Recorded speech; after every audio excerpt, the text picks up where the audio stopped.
Hello, everyone. I'm Carrie Thibodeau, the National Director of Programs and Public Policy at the Kidney Foundation of Canada. Welcome to today's webinar, Vaccines and Kidney Health, What You Need to Know. Before we begin, it's important to recognize the Indigenous land that we're on. Inspired by the 94 recommendations, calls to action made by the Truth and Reconciliation Commission of Canada, land acknowledgements are a necessary first step toward honoring the original occupants of a place. They also help Canadians recognize and respect Indigenous peoples' inherent kinship beliefs when it comes to the land, especially since those beliefs were restricted for so long. I acknowledge with gratitude and respect that I'm joining this meeting today from Newmarket, which is the traditional territory of the Haudenosaunee, the Wendat, and the Anishinaabe peoples. The Kidney Foundation recognizes the historical oppression of lands, cultures, and original peoples, and we dedicate ourselves to moving forward in partnership with First Nations, Inuit, and Métis communities in a spirit of reconciliation and collaboration. We do encourage you to share the territory in which you live, work, and play in the chat. Kidney Foundation of Canada would like to thank our sponsors, Accenture, Otsuka, and Sobi, for their support of the 2025 webinar series. La Fondation canadienne du Rhin tient à remercier nos commanditaires dont l'appui rend possible la production de la série de webinaires 2025. Their ongoing support allows us to offer meaningful educational opportunities and empower people to better manage their kidney health.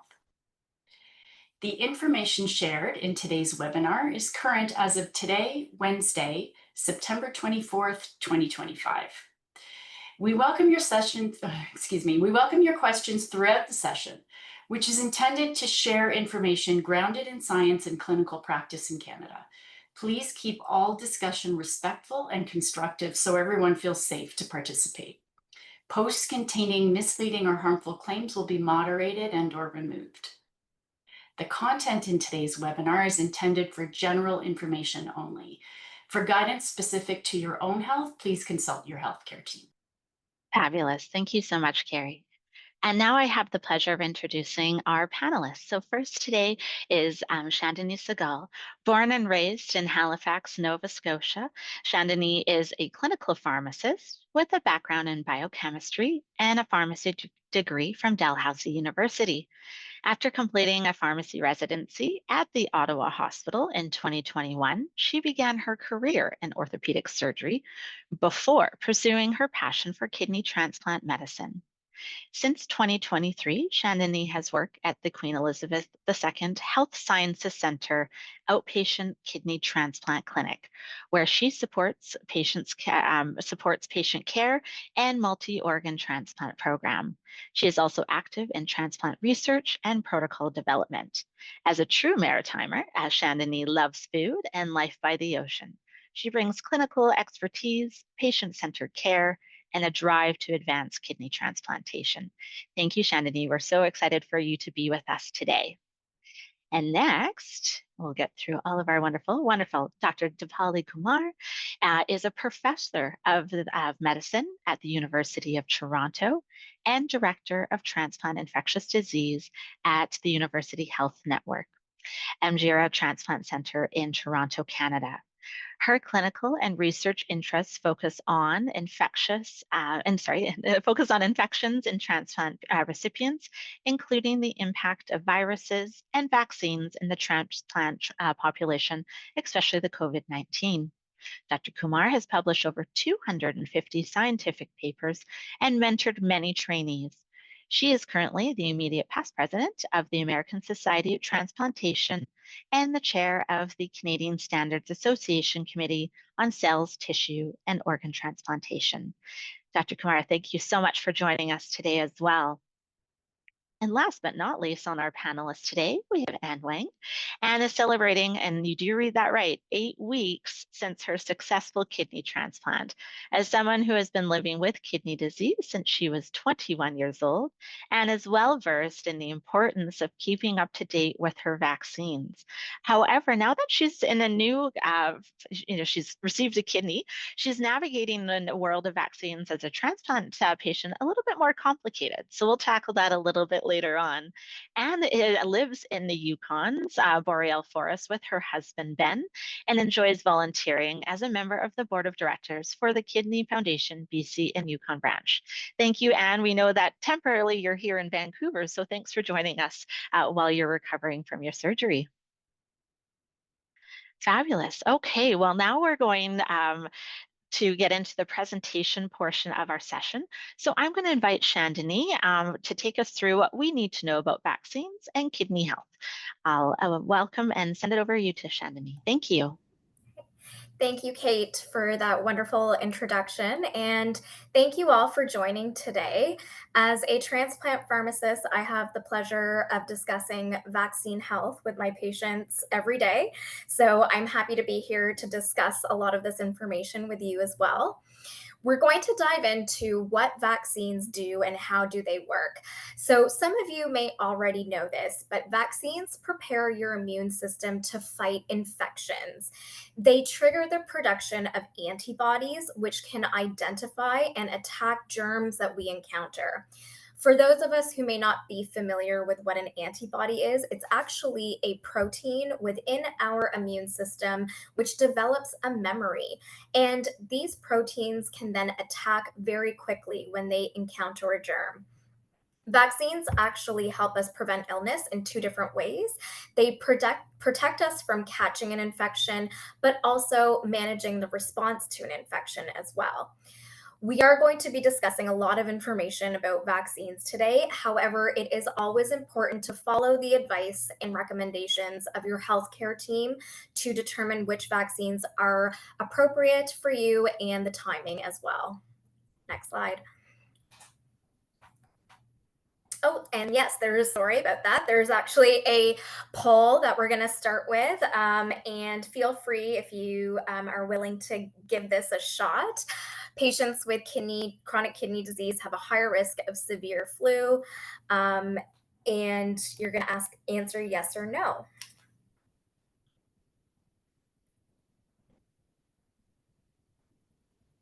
I'll give you all a few seconds there to answer.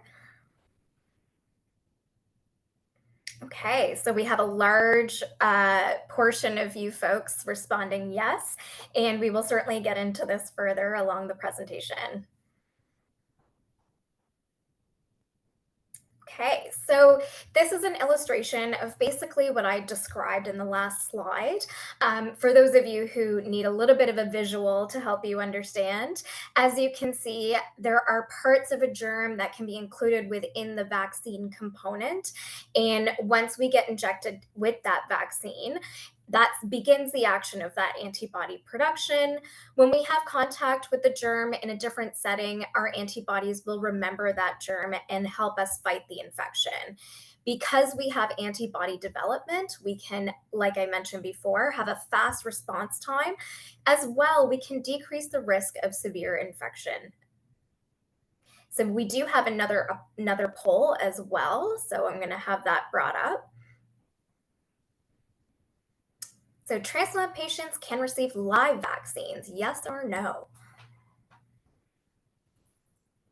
Okay, so we have the majority who've said no, and we, like I said, we'll get into that further.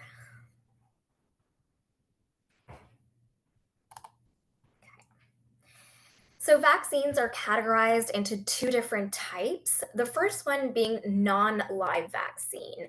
And these vaccines actually use an inactive or unlive germ. Sometimes it's also pieces of a germ, which produce the antibody response to fight the germ.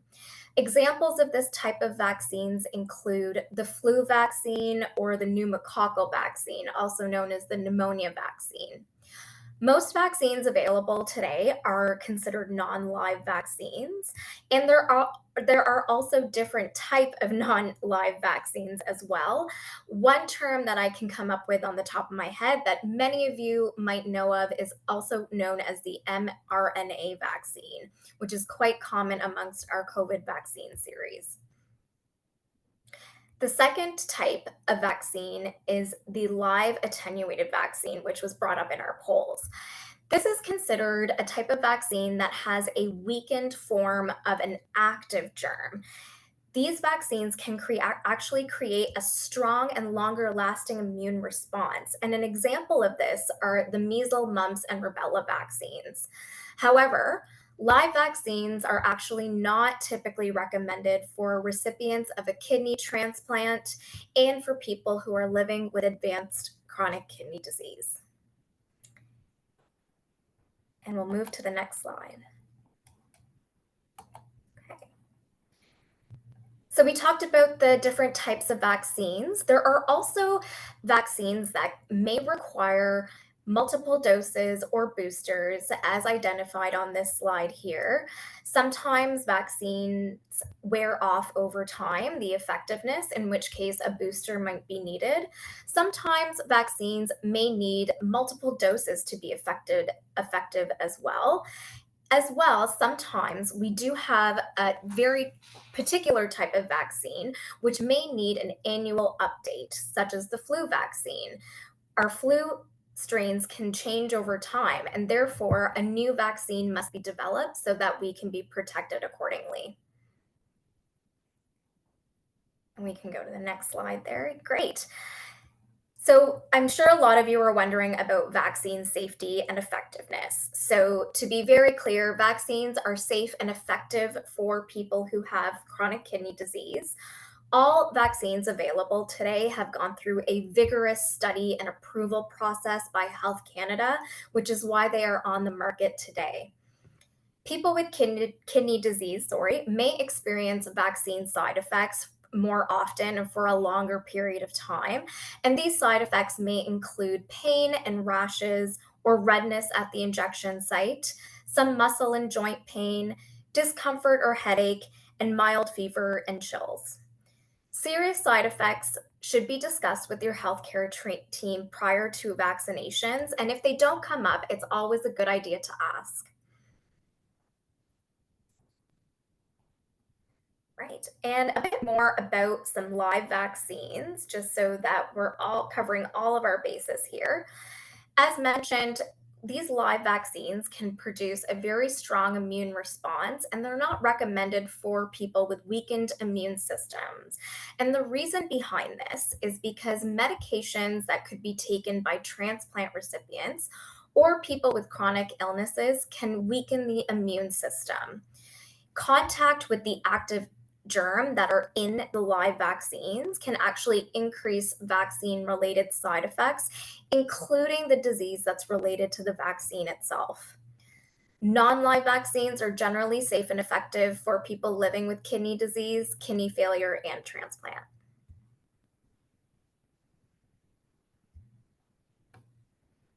Okay. You all might be wondering what sort of vaccines should you be getting given chronic kidney disease or transplant, etc. So for people with kidney disease at all stages, the following are recommended: the flu vaccine, the COVID-19 vaccine, the pneumococcal or pneumonia vaccine, and the respiratory syncytial or RSV vaccine. Now, in addition to these ones, it is also recommended that patients who are on dialysis or those who have received a transplant also receive the hepatitis B series and the herpes zoster or shingles vaccine series. And with that, we do have another poll question.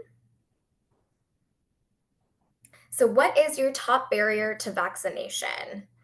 Please select one of the following. Okay, so we do have a variety of responses here. Some people have answered, I will say the majority of folks on the call today answered conflicting information. And we have some people who have also answered access. Some have answered cost and coverage. Sometimes that can mean the same thing, sometimes not. Side effects as well. And then, of course, there are a few of you who've mentioned timing with dialysis. So these are all very valid points. And we hope to clear up some of the information and help you, address some of these concerns as we move forward in the webinar today.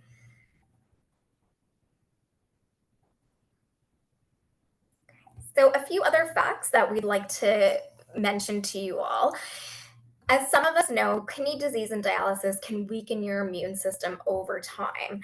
So, some vaccines may be less effective for people with a weakened immune system. And I do have an analogy that I like to use to describe this.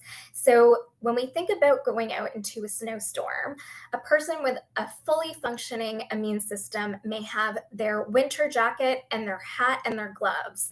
When they get a vaccine, they may also get their scarf and their winter boots to protect them from the snowstorm.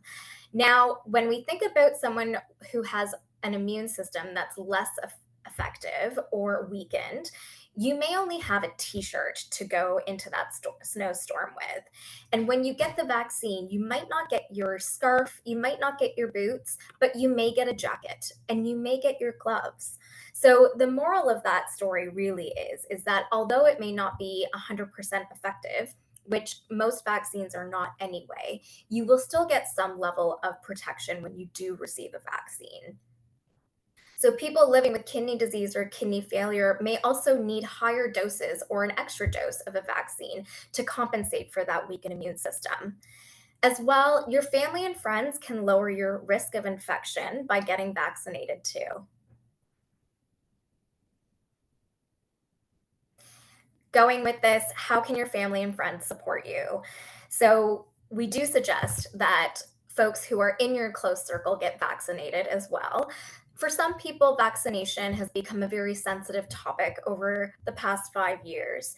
So, a few other things that you can mention to your family and friends are that if they are sick, to distance themselves or reschedule plans, enforce regular hand washing and sanitizing, and provide them with some sort of conversation so that they have an understanding that if you're not feeling comfortable with the environment and possible exposure, that doesn't mean you have to be around.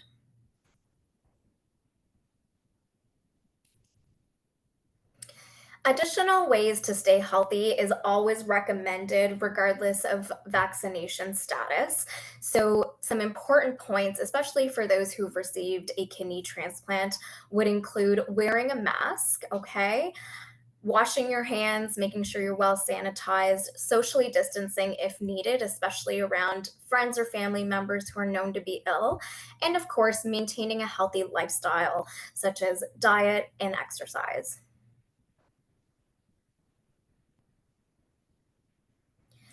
And for myself, I do have a few practical tips that I'd like to share with you all. Keep a list of vaccines that you have received. Some provinces may have an electronic health system that has a list already curated through, professionals that you've received vaccines from, but it is always a good idea to make sure that you are also aware of what vaccines you have versus not. Mark calendar dates for seasonal vaccines. If you know you're going to get the flu shot every year, put it in your phone, put it in your calendar so that you don't forget. Talk to your care team about timing, especially around dialysis or transplant, as some vaccines are recommended before a transplant versus after. Ask about pain management if this is a concern for you. If you don't like the feeling of vaccines, I'm sure your health care team can help you out with that. And lastly, be honest about your thoughts and experience around vaccines in general. Some people may have the ability to talk to you about your issues and concerns around vaccines. We also have quite a bit of experience dealing with patients who are very uncomfortable. So, have trust in your healthcare team and have a conversation.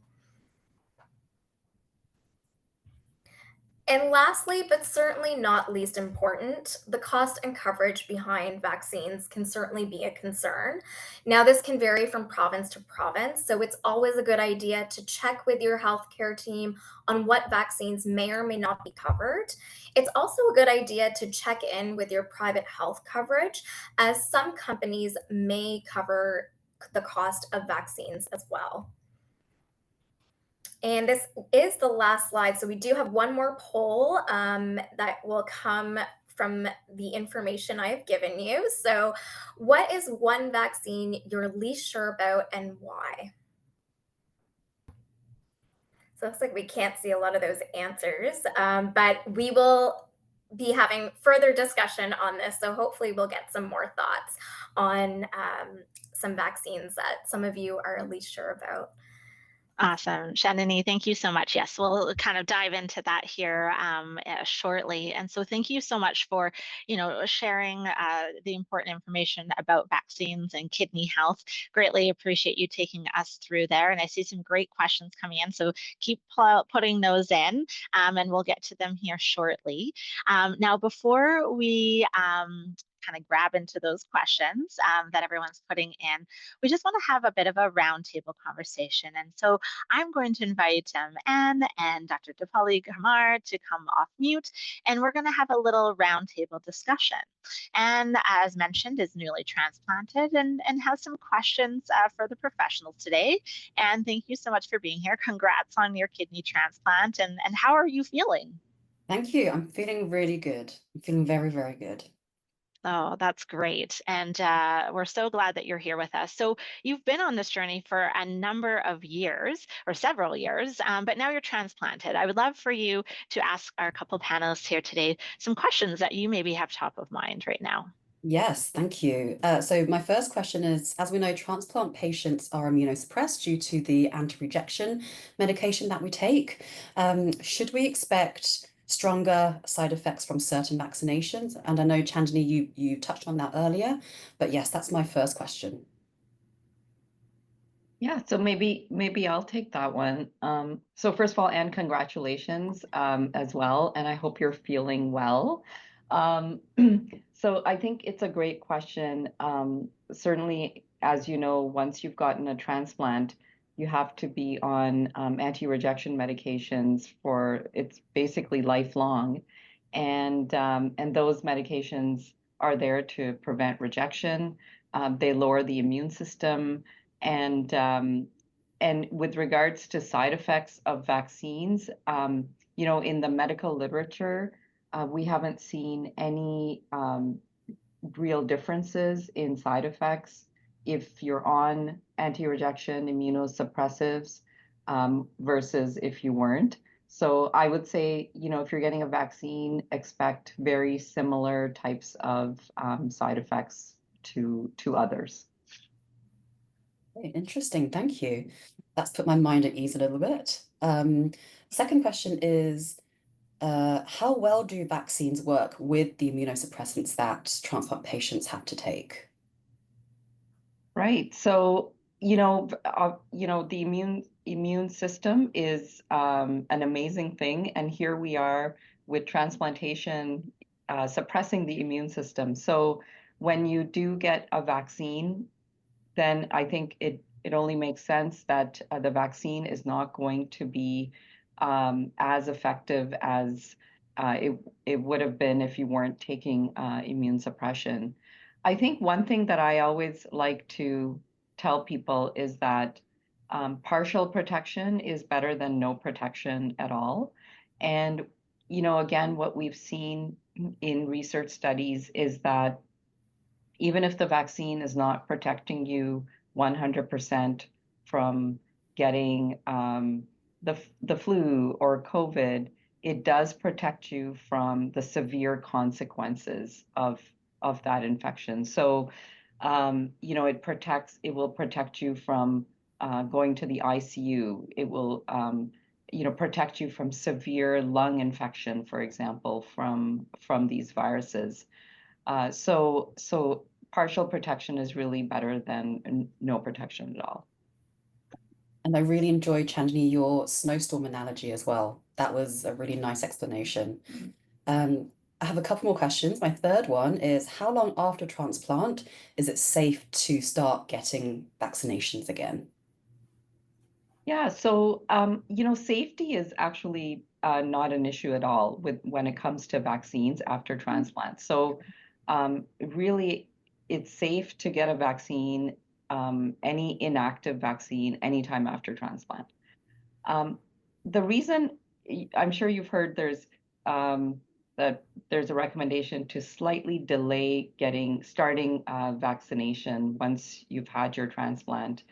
And the reason is that we want the vaccine to be as effective as possible. So Some vaccines you can start at about a month after transplant, and this includes COVID vaccine, influenza vaccine. Other vaccines, we usually say wait 3 to 6 months after transplant, and that's basically your pneumococcal vaccine, shingles vaccine, etc. Um, but by the time you are 3 to 6 months, the initial heavy immune suppression at the time of kidney transplant has sort of worn off, and vaccines are as effective as they're going to get.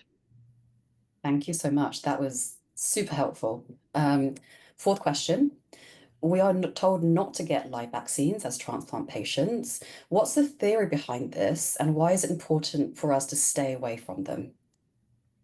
So Chandni went through this very nicely in her presentation.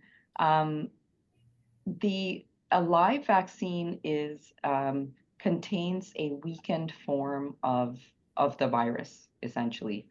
And so in a usual situation, if you're getting a live vaccine, your body's immune system can handle that weakened form of the virus and mount a great immune response and clear that weakened form of virus. When your immune system is low, then the body may not be able to handle even a weakened form of virus, and the virus may multiply and cause the actual disease it was meant to prevent. So it is important if your immune system is low to talk to your doctor, because we have our immune systems, everybody's going to be a little bit different, even if you're taking the same medications. Important to talk to your doctor to see if live vaccines are right for you. In general, though, after transplantation, we say to avoid them. Okay, thank you. So always consult with your personal doctor. Yeah, Exactly. okay. My final question, I promise it's my last question. Being post-transplant now, travel is an important thing for me to start doing again. I love to travel.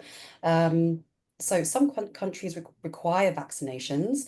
Do you have any tips for me as I start to plan travels again? Yeah, so travel that's a fantastic question. And I'm sure that once, you know, people are off dialysis, that is probably the first thing on the mind is, traveling and being out there. It's fantastic to travel. We want to be safe when we travel, of course. And there's some,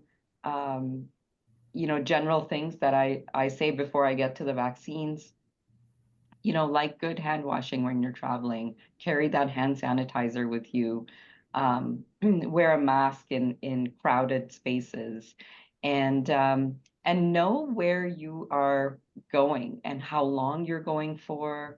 Um, Make sure there is medical care nearby, because if anything unexpected is to happen, you want to make sure you're near some good medical care, and always take your medications with you, the proper amount of medications that you need for travel. And then, with regards to vaccines, um, if you're up to date on all your regular vaccines, and that's pneumococcal vaccine, COVID, flu, shingles, etc. I think you're good to travel to most places. And then some places will have specific requirements. So, for example, if you are traveling to some places in Southeast Asia, you might want to get the typhoid vaccine, as an example. If you're traveling to an area with a lot of mosquitoes, you want to make sure you have some malaria prevention. Some countries, like in sub-Saharan Africa, especially some areas of South America, require something called a yellow fever vaccine. The yellow fever vaccine is a live vaccine, so is to be avoided if you've had a transplant. I think that's really important because there are some countries where you actually need proof of yellow fever vaccination to actually enter the country. And if you can't have yellow fever vaccine, you need a waiver form.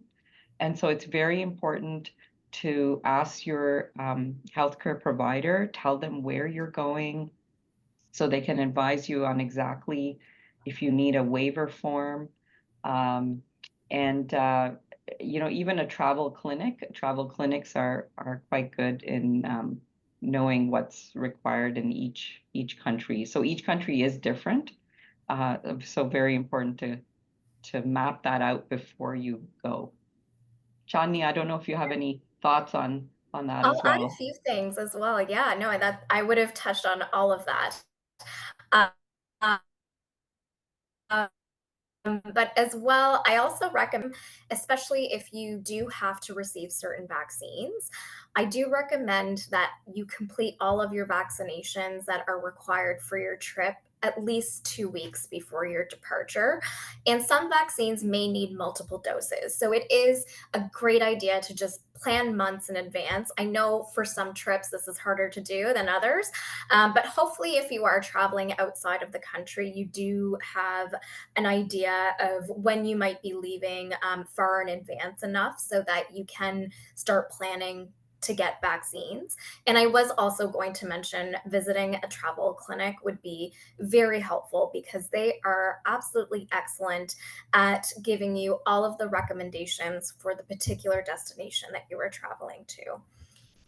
Those are all Thank really great you. Wonderful. tips. Yeah. And thank you for all those meaningful questions. And I think one of the pieces too, yeah, and even like going to the travel clinics, I think is really important. And then if it's always good to like kind of take it, digest it, talk to your team about it if you're looking to travel, and just making sure, especially with the live versus non-live, just making sure there's a good understanding of each one. And so, yeah, doing it in ample time before travel is so important. And I know, Anne, you've got some exciting plans ahead for potential travel. So I look forward to watching your adventures with that. That's fabulous. Now, the one we do have someone that has a child who is transplanted. And I know a lot of this is more adult kind of based, but around children receiving post-transplant vaccines, is there anything different for children versus adults that we need to keep in mind, Dr. Kumar? Well, so the caveat is I'm not a pediatrician, but I'll try to Check. answer that in a in a vaccine way.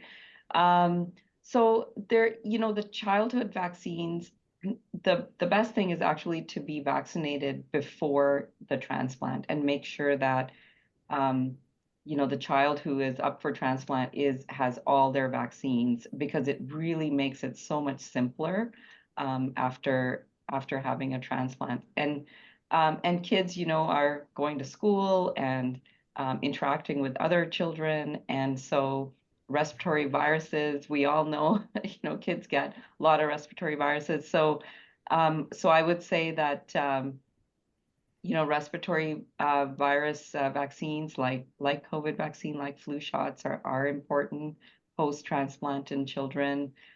Keeping up to date on all the recommended vaccines is really important for children as well as adults. No, most definitely. Yeah, that's a great point. And yeah, working with their team as well of what's appropriate. And it is the season as we get into weather changes and things that our younger well, even within adults, right? We get more colds and those sorts of things. So to keep all those other handy tips that were shared, Shandy, thank you, of washing hands and masks, all those sorts of things. It's good reminder to add those things back into our bags or purses again for the fall season.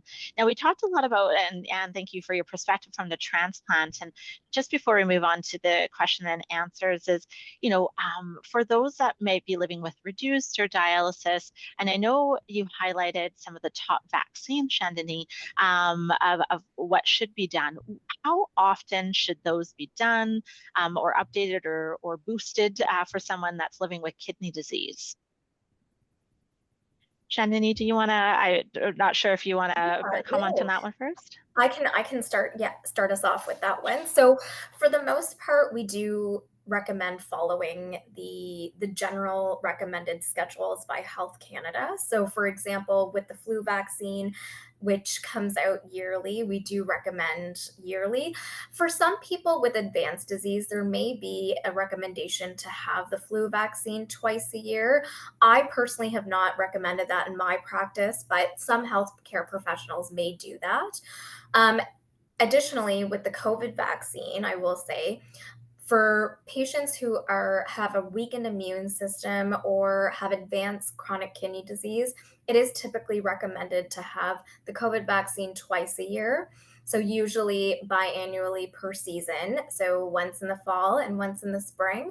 This also depends, however, on whether the individual has had a COVID-19 infection in between that time frame. So every province might be different with their recommendations with this, but there is a wait time period between contracting the infection and getting your next vaccine. So again, consult with your healthcare team about that. And then in terms of some of the other vaccines, the shingles vaccine, we follow a very similar schedule to what's recommended. Same with the RSV vaccine, and as well with the hepatitis B. That can be very specific to a dialysis dose and series, and we typically do the same thing for transplant patients. So that might be slightly different than what might be recommended for the general population. And again, just consult with your healthcare team on the timing of those doses. And I don't know, Dr. Kamar, if you have anything to add about that. Yeah, totally agree with all what you said, Chandni. I would just add that there is a couple of new pneumococcal vaccines available now. So if people have received the older pneumococcal vaccines, they might talk to their physicians with regards to if they're eligible for the newer pneumococcal vaccines. No, that's really great. I think, and it does, as alluded to, it does depend on the province or territory of which you reside in our beautiful country. So, yeah, always to know what's and it can always be a changing and evolving thing, and in that sense too.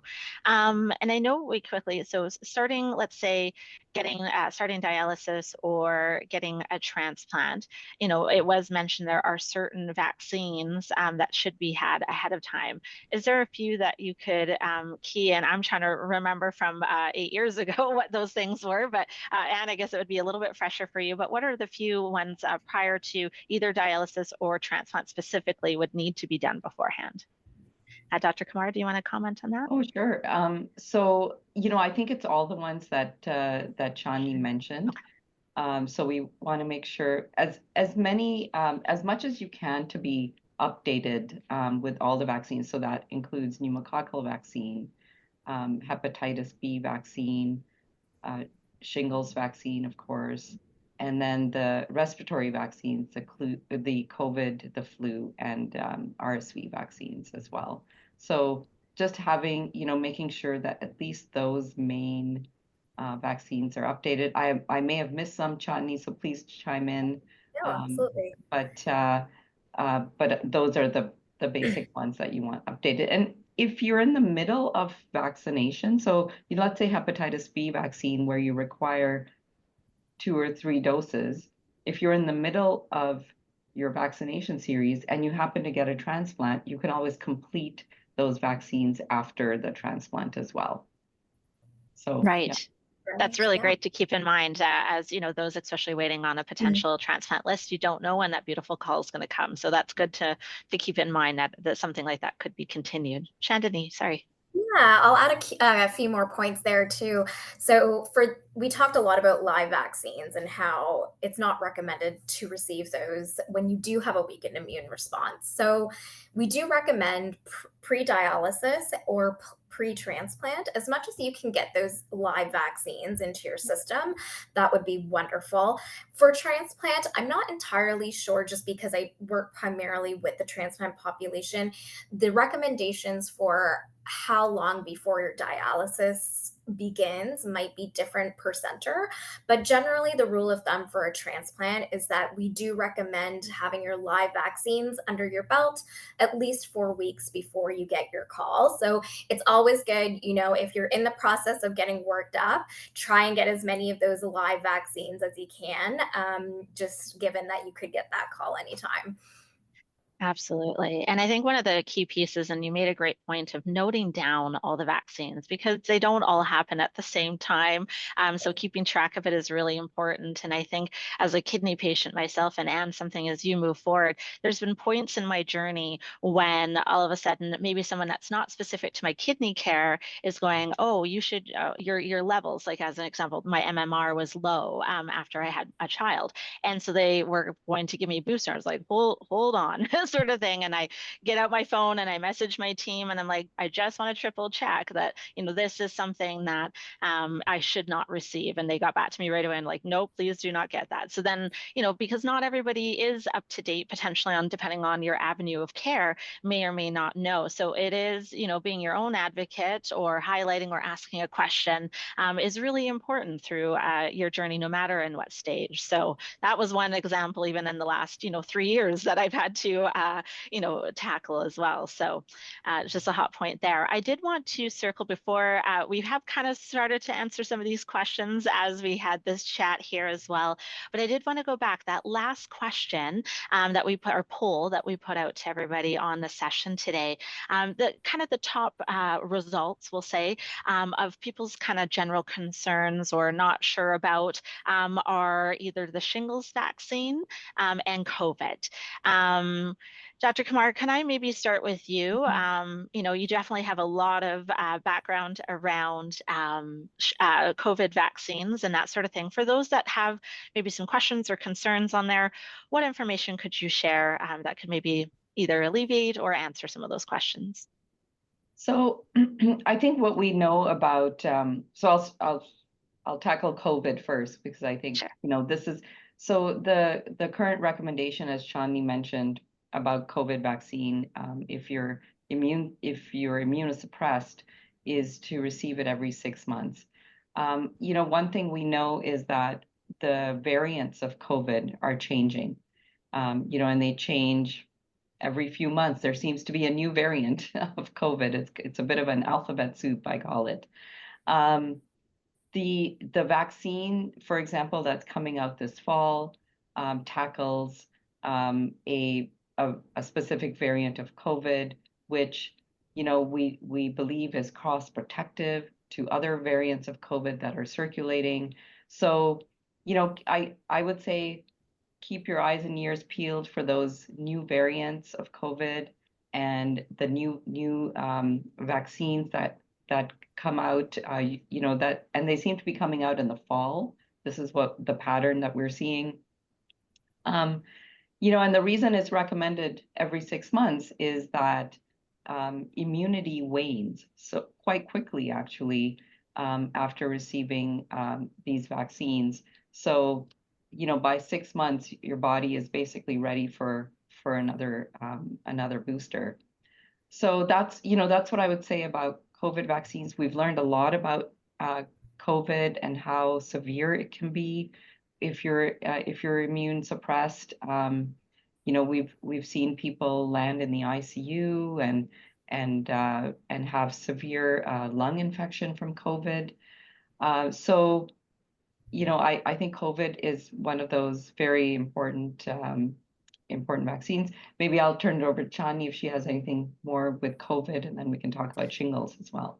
Yeah, I will just add that, there is a lot of information that we can get through the media.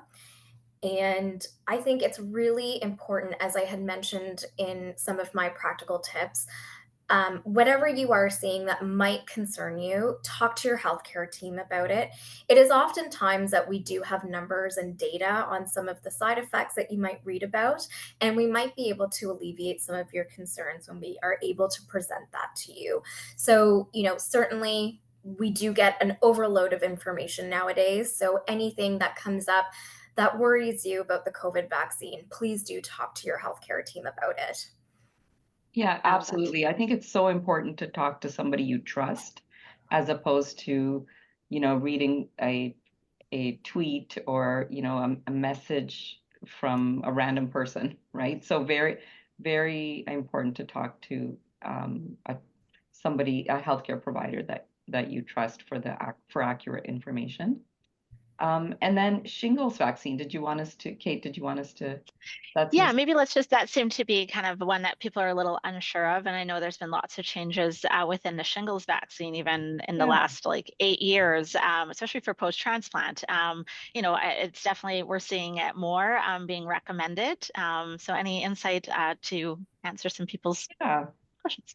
So shingles is basically chicken pox that comes out as an outbreak on the skin on your body. It can be very painful.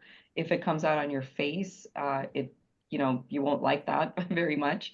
Um, so it is we're seeing it more and more, and I think we're seeing it because the population in general is getting older. Um, Stress causes shingles to come out as well. And, we know there's a lot of, stress that has happened ever since, post-COVID and so on.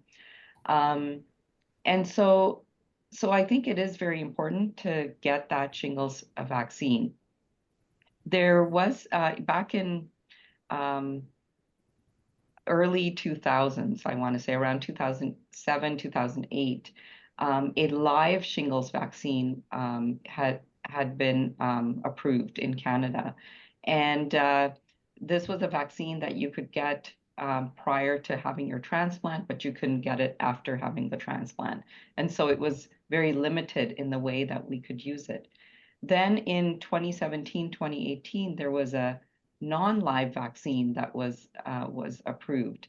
And the non-live vaccine has now is quite effective actually at preventing shingles, and that's the vaccine that is now recommended for everyone.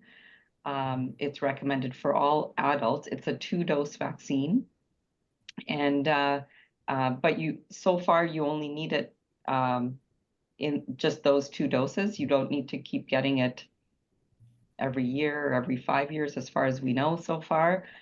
So uh, that's the recommended vaccine to prevent shingles, which can be a very bad disease if one gets it. No, that's perfect. Shandini, any comments on that? I'll just add to that. For most of my patients, a large barrier to the shingles vaccine has been the cost, unfortunately. So I would check in with this one, check to see if this is something that you might have to, spend a little bit of money on, and it can be a little bit pricey depending on where you live. Now, our government in Nova Scotia is now covering this vaccine for adults over the age of 65. So, you might have a specific coverage system that your province is offering, or as mentioned before, your drug company or your private insurance provider might actually cover it.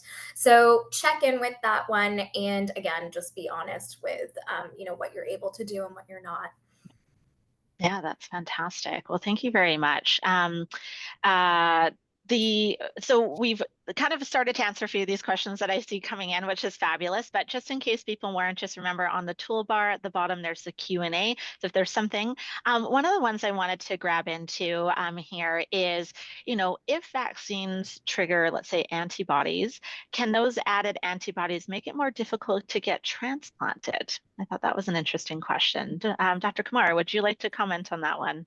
Yeah, so the antibodies triggered by a vaccine are very specific antibodies.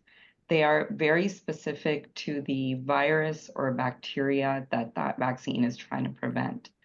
So they don't cross-react with other antibodies, let's say, that may affect your chances of getting a kidney transplant.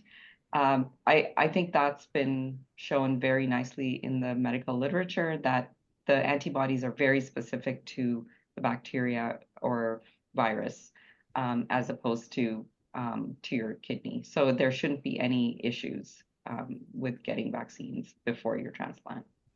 All right, that's always reassuring for sure. Fabulous. Now, I know we talked about the RSV vaccine. We discussed the kind of the benefits. It's going into that season. Is there a certain age population, or is it a recommended over a certain age? Can you remind us, maybe Chandani, around RSV vaccine and the benefits again of getting that? And any Yeah, specifics? absolutely. So, um, I'm sure Dr. Kumar can comment a little bit more on this side, but we've seen, unfortunately, a rise in the respiratory syncytial virus alongside when COVID was actually emerging. And this virus tends to affect generally the younger, much younger population. So those in the infant to baby stage. Um, Typically, however, when COVID was emerging and many people were, distancing and masking and doing what they were supposed to do, we did see a rise in the RSV virus, more so in the elderly population. So I would say the elderly, those over 65, and the younger, much younger population are those who are more likely to be affected by RSV. So when I talk to my patients, I do recommend the RSV vaccine, particularly to the elder population. However, I wouldn't discourage someone who was younger than 65, who is interested in getting the vaccine and able to afford it, from receiving it as well. Okay, perfect. Dr. Kumar, any thoughts? Yeah, absolutely. I think now we have data actually on RSV vaccine in the younger population as well. And by younger, we're talking about less than 60, less than 50 years of age. So we're talking about that 18 to 49 age group where the vaccine is also effective. Um, sometimes it just comes down to availability and cost and what's covered. And Right. I like what Chani says, it's what you can do, but find out all the information and then decide, what it is you can do. Yeah, amazing. I'm already realizing the time we're having such a great conversation here. I just wanted to quickly touch on, is there a difference between getting vaccines when on peritoneal dialysis, PD, versus hemodialysis? That might be an interesting question to get answered. Dr. Kumar? Yeah, there's really, when we look at data on antibodies and T cells that vaccines generate, there's really no differences between if you're on PD or hemo. Very, very similar. Vaccines are, will work just as well on either form of dialysis. Okay, fabulous. Well, I know we didn't quite get to all the questions today. And if there was something that you really want to get some information on, we would absolutely encourage you to email us at kidneyprograms@kidney.ca. And we can always look to get that back to you around that. First of all, thank you to our wonderful panelists for joining us today, sharing their story and questions, sharing the information and their background on that. So thank you to our panelists for all of that. I greatly appreciate it. The Kidney Foundation is committed to providing information and educational resources about kidneys and kidney disease through our regional branch offices. We do offer advice and support about accessing services within the healthcare system, assisting people with things like peer support. So we do invite you to contact us if you have further questions around today or anything else, if you want to speak to someone in your community or to access further educational material. And to note, and we'll be putting it in the chat here momentarily, there's actually a vaccine fact sheet that's been created. A lot of the content from today's presentation is actually in that, and we'll be putting the direct link in the chat here. And then when today's webinar ends, your computer will open a quick new page requesting that you complete our webinar satisfaction survey. Your feedback is important to us to continue to improve our webinar series, and we would appreciate if you could take a moment to complete it.